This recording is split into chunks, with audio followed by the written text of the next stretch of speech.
다음 키워드는요. 손님 토하셨어요?입니다. 술에 취해 택시를 타고 잠깐 잠든 사이에요. 택시기사에게 이런 항의를 듣는다면 순간 정말 당황스럽겠죠. 아, 차가 오바이트 다 해놓고 이게 뭐 이게? 뭐야 오바이트 다 해놓고 하나 치고. 아 진짜. 오바이트 안 했는데. 자 이쯤 봐야 뭐 답답하지.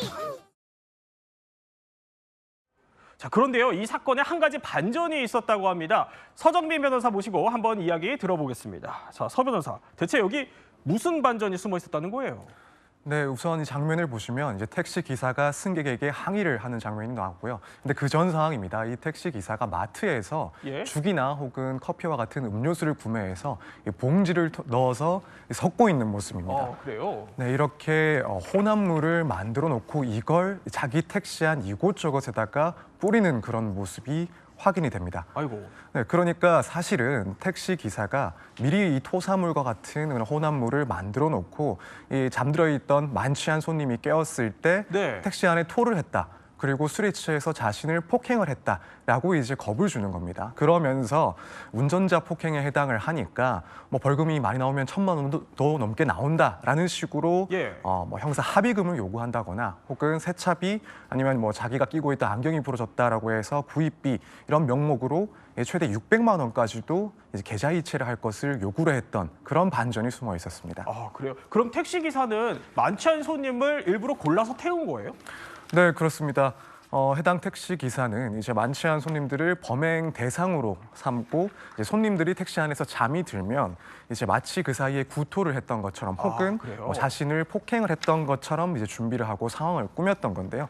아무래도 손님들은 술에 많이 취해 있었고 또 잠들었었기 때문에 기억을 못하는 것 아닐까. 이 택시 기사가 이 얘기하는 것처럼 뭔가 문제를 일으키지 않았나라고 네. 생각을 할 수밖에 없고 또 겁박 때문에 어쩔 수 없이 이제 합의금을 지급할 수밖에 없었습니다.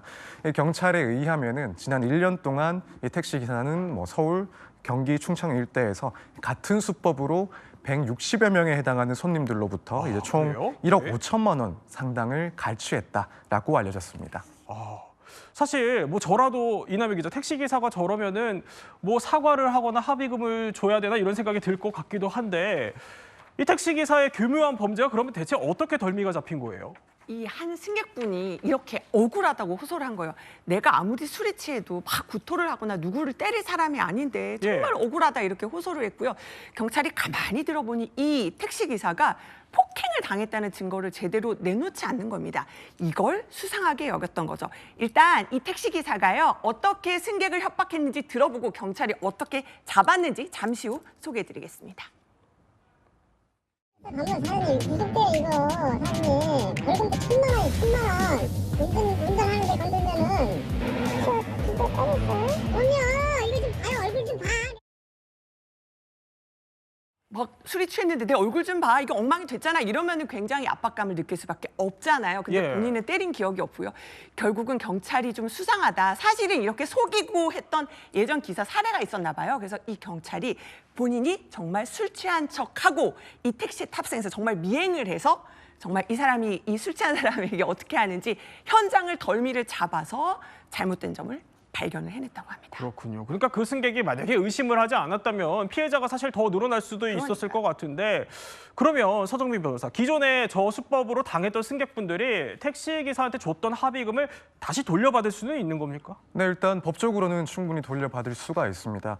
결국에는 이 피해자들인 승객들은 이제 공갈을 당해서 아무런 법적인 책임이 없음에도 불구하고 배상금 혹은 합의금을 지급을 했기 때문에 예. 여기에 대해서 뭐 민사상 손해배상 청구를 한다든가 혹은 부당이득 반환 청구를 할 수가 있습니다. 그리고 이제 민사 절차로 꼭 가지 않는다 하더라도 지금 이 택시 기사가 이 범행 수법이 그리고 범행 대상이 워낙 많고 또 컸기 때문에 여기에 대해서는 형사 사건을 진행을 하면서 피해자들과 이제 합의를 할 가능성도 상당히 높아졌다라고 보이기 때문에 네. 이제 그 형사 절차 과정에서 합의금으로 돈을 돌려받는 그런 방식도 진행이 될 수가 있습니다. 그렇군요.